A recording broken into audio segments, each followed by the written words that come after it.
Hey, how's it going? How's it going, Libertarian family? It is Kane on here, and yeah, let's get right to it, man. Alright, so, let's see. I wanted to talk about the situation with Javier Milei. And before we get into that, be sure to hit the like button, do what you gotta do. And yeah, I hope you guys enjoy this little, libertarian content that I have for the Libertarian Metaverse. Sorry that it's been a while. Just been busy with life and just trying to vent out, like my personal issues. But yeah, let's get this done. And I have some other videos that I have on my mind. So, alright. So, my whole issue with the whole Javier Milei situation is that I do think, for one, Milei is doing a good, decent job to the point where he is trying to slash government power. But the issue being is that government is still government, and people in power will try to use whatever type of collectivist means to go after a political rival. And I think that's what's probably happening in the country of Argentina. I don't think Argentina is in a really good position financially. But I do believe, however, Javier Milei is doing a good, decent job as far as trying to regulate the economy, but trying to flip it to make it better, which things have not gotten mainstream yet with what Argentinian policies are doing. But as far as what Milei is doing, he's trying to repeal a lot of these government programs that are destroying the Argentinian economy. And I would definitely say that is a huge A plus, victory for us ANCAPs, or libertarians that want small government, which I don't consider those people libertarians, but the libertarian Big L Libertarian Party retards, or the statist libertarians, will say that is a big, positive, benefit to our belief. Now, for me, I don't think it really makes a huge difference, because we have to get rid of the people that are bad in government, which I would wish that if it was that easy, Javier Milei could actually go after government agents and just get them, locked up and fired. Well, I wouldn't even say that. Like, find them and then lock them up. And then those people would end up paying for the crimes that they have done. And then he should go after, like, all the crazy, like, central bankers and shit like that, and get rid of all the political BS that's destroying, the country.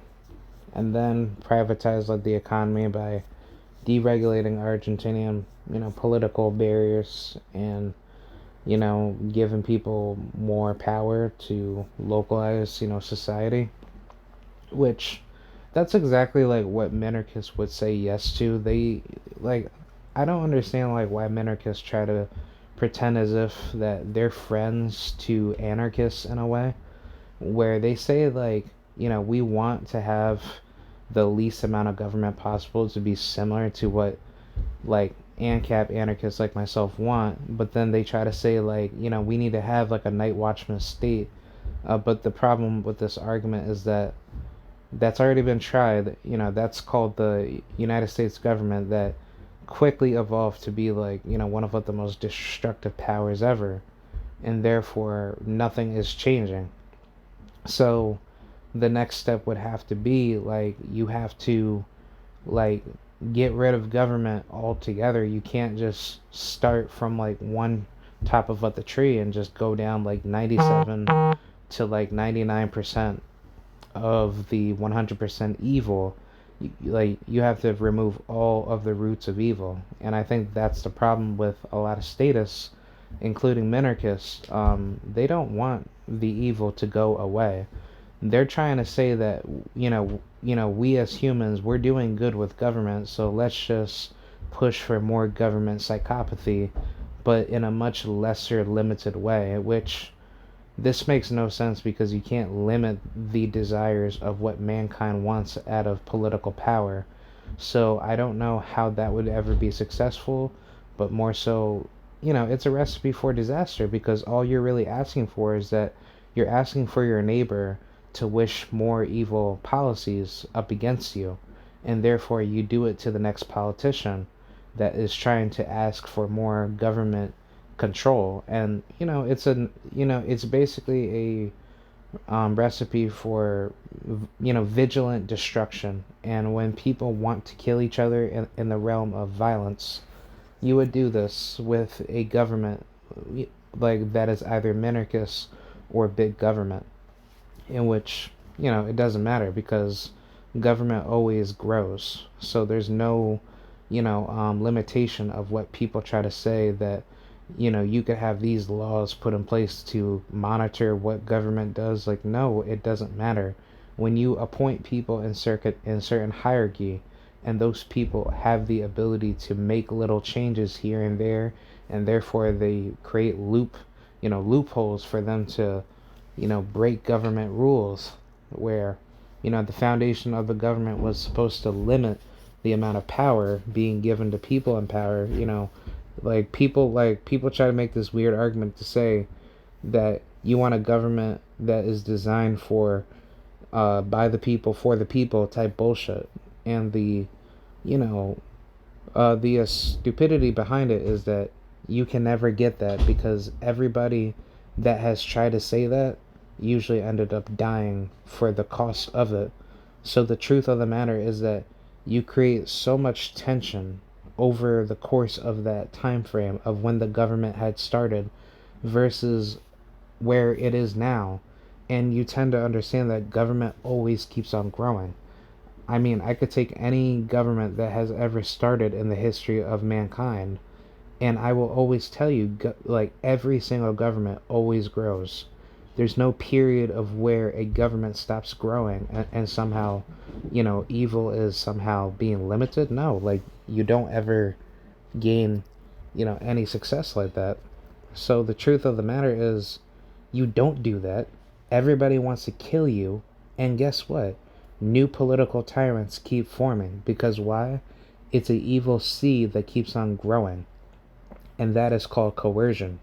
It's called violence. It's called theft. It's called criminality. No criminal ever gets limited with what they do. Now, back to the situation with Javier Milei, I don't think he's going to do much impact for Argentina. I think he's going to try to do what he can try to do and then see what happens. I mean, yeah, like, I would hope Argentina can become a free, like, economy to the point where all of their colonial infrastructure gets chopped down and more so everything decentralizes where it's a pure free market in a way where actually like real capitalism actually takes over most of the industries that government in Argentina has tried so hard to limit and restrict. And let's just say, in principle, Argentina would be a powerhouse economy where it would help every other country bordering right by it, and that would more so inspire a massive chain reaction type of political influence to the rest of the nations of South America, where South America would easily go full blown like a full blown libertarian overnight. I'm just saying that as far as like what I would view it to be, because Javier Milei has the ability to do that. But the problem is just you have too many evil psychopaths that are in government that are going to try so hard to restrict the amount of economic expansion that Milei wants, and therefore they're gonna try to say, "Oh, he wants to, have these authoritarian policies in to make little children work in the factory, blah blah blah." And they, oh man, I'm sorry. I'm definitely starting to get tired here. Yeah, the truth of the matter is that Milei is doing what he is supposed to do, but as a leader, it's going to be very difficult to determine where his mindset will be in the coming years. Now, as far as where things may go for Argentina's future, I think Argentina will be a way better country if milei, manages to get past the cultural divide and barriers.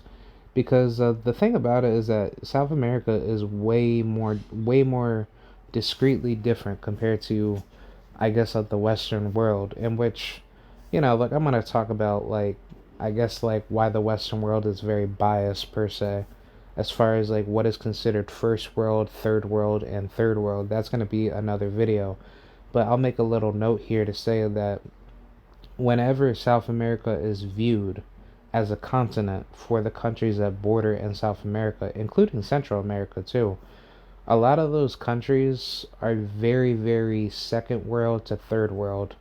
And the problem for this is simply because of the bloodlust nature of those people wanting to have corrupt governments forever, and they just want to keep oppressing and killing people, for the sake of their benefit. Now, what I would like to add in is to say, after the colonial, invasions of the Spanish and, some Portuguese influence came to South America, a lot of these countries that did revolt and ended up killing them off, they ended up oh shit, those political regimes ended up taking more power, and they just basically copied and pasted from what they got from the colonials, i.e. the European, Spanish, and Portuguese tyrants, and they just basically did the same thing because that's exactly what colonial empires do. They try to think that they're gonna have a huge plot of land to just do whatever that the hell that they want, and then sooner than later they just end up losing it, and then people end up warring for power and killing one another, and therefore it's another copy and paste type of how should I say remote nation that is bleeding in lots of political corruption. I would just call them post-colonial third second or third world countries. Now, if South America was never like that at all, where they actually modernized and they got away from all the colonial destruction, that has definitely put a huge toll on their countries. I think South America would be a massive powerhouse economically with the amount of money that can be produced with their resources, because even before European influence ever came to South America, a lot of these resources were harvested a lot, such as rubber. I think metal is also native there, and a whole bunch of stuff, diamonds, or anything that that you could think of. But it's the amount of expansion that South America could have done before, I guess the westernization came in which I don't think westernization really made South America any better. But I think with the little pieces and shards of what capitalist ideals have brought over to South America, to see the massive innovation of new technology to elevate people's knowledge and to give people the ability to enhance their property rights, to go above and beyond their expectations of what a true modernized society would be. That is what I personally would love to see at would love to see out of South America, where all this BS, liberal democracy and all these corrupt political westernized, philosophies would have never been there in the first place, including including Central America and probably even the Caribbean. But for South America in particular, a lot of these nations would have been powerhouse economies, like Brazil, Argentina, Venezuela, Colombia, Chile, Peru. These countries have so much wealth to the point where their political leaders would easily be killed off if people were principled to not, allow, I guess the status corruption to defeat them, and therefore, everybody's killing each other to support all this massive, incarceration of people's freedoms, and trying to push for, political revolutionary violence, because that's exactly what South America's history was really based off of. I mean, granted, before, European arrival even came to the limelight, a lot of, the Indian tribes that were very violent, they were, committing lots of crimes to try to hurt people, and trying to kill innocent people. And then, obviously, same thing with the Europeans too, because, they weren't being peaceful. They walked into certain areas where, massive civil wars were going on, and, look at how much influence was being, put into the, how should I say, the society. I think, the ideas of, capital, capitalism had brought a lot more expansion to the people that were living there, and you tended to see a lot more benefit where when people started trading more and getting away from status oppression, those human interactions started to get better, and people started to innovate and create better society to enhance people's property rights more, to the point where people didn't have to deal with so much distinction of what is considered right and wrong for my race and your race. So that's exactly what it was. A lot of social political divide that came to the point of wanting to kill one another, and that's where you see the destruction of the South American economies compared to North America. North America definitely did better, but North America was definitely on the brink of destruction, where even predating to the American Revolution, and I probably say the American Civil War, America could have easily been failed to the point where it would have been a third world country, and it would have been divided states to the point where probably it would have been like a Mad Max type of worldview, and people would have just hurt each other and warlord, campaigns to try to hurt each other. And same thing with Canada too. But good enough, that never happened. And it's not just to say that, but the world that you see in America is better now compared to what it was back in the 1700s or 1800s. But the thing is that life has gotten way worse, and you see that the effects of the Western culture has destroyed a lot of societies on a global level. And I will say that South America was not doing good after the colonial invasions, from the Europeans, from the Spanish and Portuguese, because after, the U.S. was creating its military industrial complex, predating to after the American Civil War. I mean, you've seen massive destruction of South American, political structures where the United States government was, vigilantly sending over, government agencies, that being the CIA and, other government, branches to try to invade South American countries to try to take their resources away. And this is where communists will always play like I guess the state capitalist BS type of arguments, to say well, this is the fault of capitalism, where you have these big large corporations that are literally in bed with government, and they will put the blame onto the no, they will put the blame onto the corporation, and they will say that the state was never held accountable for it, because that the state somehow did not have a political monopoly over that corporation that the state is working with to try to go after and hurt people, knowing that it's the government that is calling the shots. It's not a company that wants to trade with you and create business with you. They don't force you to, be put in a bad situation where, you're going to be killed at gunpoint if you don't buy, I guess like a product from Walmart that wants to expand to your country. And I'm pretty sure, that the markets out in Argentina and other parts of South America, but they're not doing good because of the mass inflation that a lot of these countries have gotten themselves into, where it's probably little to impossible to barely even trade, within those countries.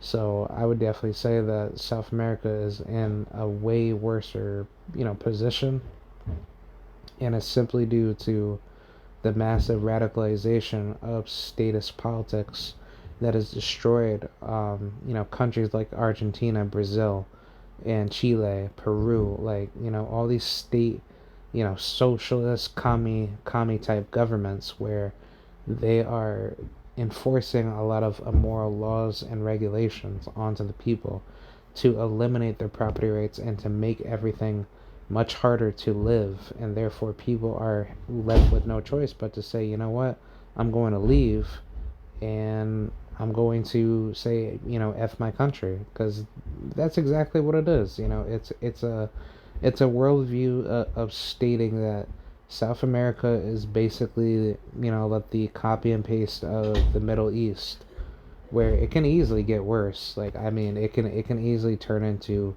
a violent, destructive, war zone, like you see it out of Call of Duty, where massive, militia groups that are backed by government agencies can easily go out of their way to perform mercenary like missions to go out and kill innocent people and whatnot, and cartels would easily be running a lot of these countries. The only reason why it doesn't happen is probably because people do resist up against them, and government agencies are not able to enforce their policies effectively because, there's armed, communities where people are basically, getting ready to fight if they need to in mass numbers. So, I mean, I don't think it's always like that, but I think it's just like a food for thought to just show that government is definitely the biggest enemy in the room. And in relation to my topic with Argentina, I think Javier Milei, he has a lot to work to do. Um, I do believe, however, if it is to be successful, where Argentina does end up becoming a successful economy, Javier Milei needs to deregulate and definitely get rid of a lot of government spending. But also, when it comes to political neighbors, that's going to be the bigger problem because you're definitely going to get a lot of insurrection. Like especially with people from, I would say that the United States would definitely get involved with Argentina, and you got Venezuela, you got